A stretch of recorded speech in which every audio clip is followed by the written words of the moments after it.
begin with. You want to create something that's just as good, if not better, and that's the real challenge. It really has taken that funny little tune, which wasn't so hummable to begin with, and turned it into a little kind of, I don't know, little loungy sort of thing. Okay, here we go. A little more. And 1, 2, 3. That's really a gas here because there's going to be an 85-piece orchestra playing the film score. So this is the first time when that theme has sort of grown and become musical. It was really interesting to see Mark finally, instead of sitting in his studio with his synthesizer, to be up in front of that 85-piece orchestra conducting them, and it just blew me away. The movie does things that the TV show can't in terms of scope and size and bigness. Hold on, Mulder. I'm going to get you out of there. What the music is doing is giving you the subtext or the emotional guide track through the movie. Whatever you told them in there, Scully, you don't have to protect me. All I told him was the truth. They're trying to divide us on this, and we can't let them. Mulder, they have divided us.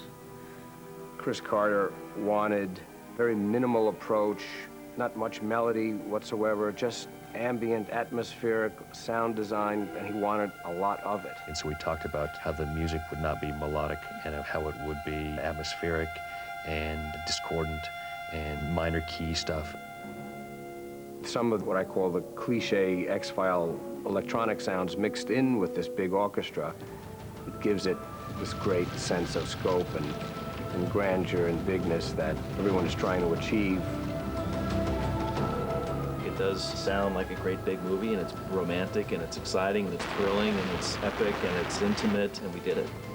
Appreciate it. Early in the film, Agent Mulder refers to a classic Three Dog Night song from the early 70s. Looks like 86 is your lucky number. You know, 1 is the loneliest number. For the X-Files album, 1 has been reinterpreted by Filter.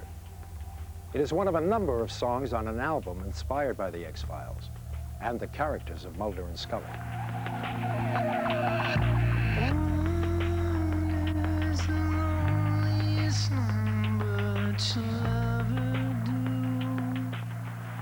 Three Dog Night was probably one of my original rock and roll experiences as a kid. I think it was almost his initial idea to try and get Filter to do 1. And at first I thought, that ain't gonna happen.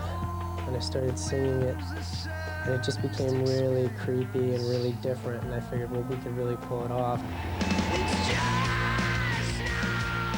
The concept of the video is very strange. It's kind of looking like an X-Files episode, but with a total twist.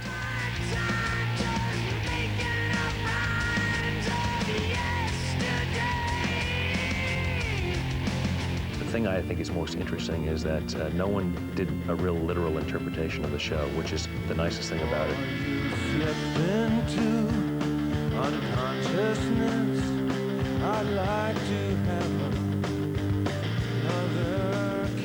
Chris Carter is a big fan of The Doors and a big fan of X, and the show is called The X-Files, and they're making a movie called The X-Files, and they're using a lot of rock and roll, so it was only natural for him to say, hey, let's get an X song in there. They wanted to have a Doors song in the movie, so we were an obvious choice, I guess. The Foo Fighters were on the first X-Files record, and so they came back and did a song quite unlike the first one. And it's actually, I think it's a real change of pace for them anyway. It's a delicate little song, and I like it because it represents for me the Mulder and Scully relationship.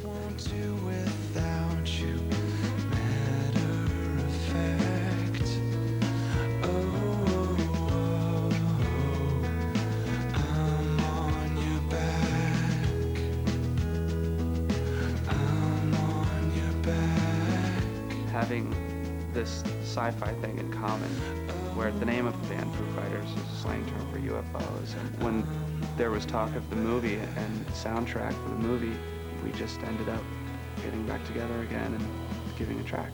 Everybody's got their own take on it, and it really is, for me, something special.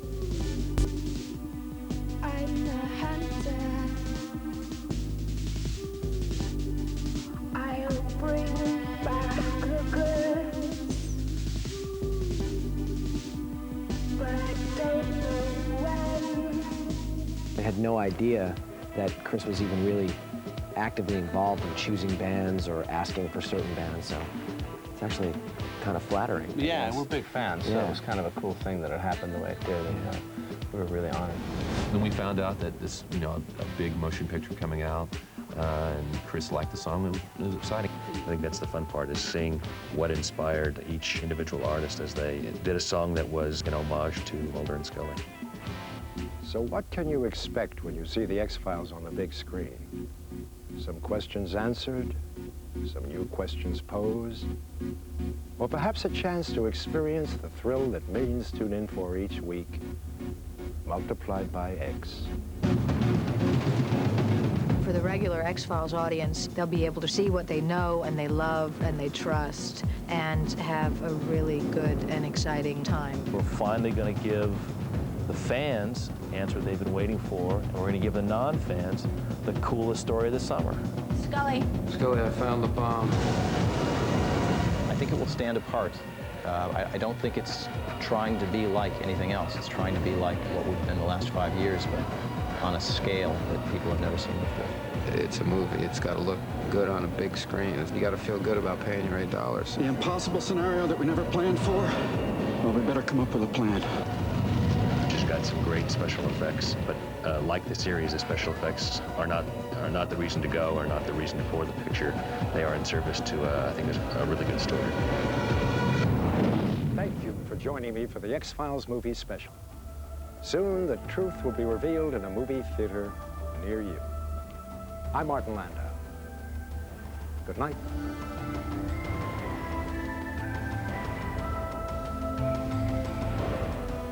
Næste onsdag går vi bag kameraerne på storfilmen Præsidentkandidaten med John Travolta. Det store lærred næste onsdag 23:40 her på TV2. Om lidt den amerikanske actionserie Den Vagtsomme.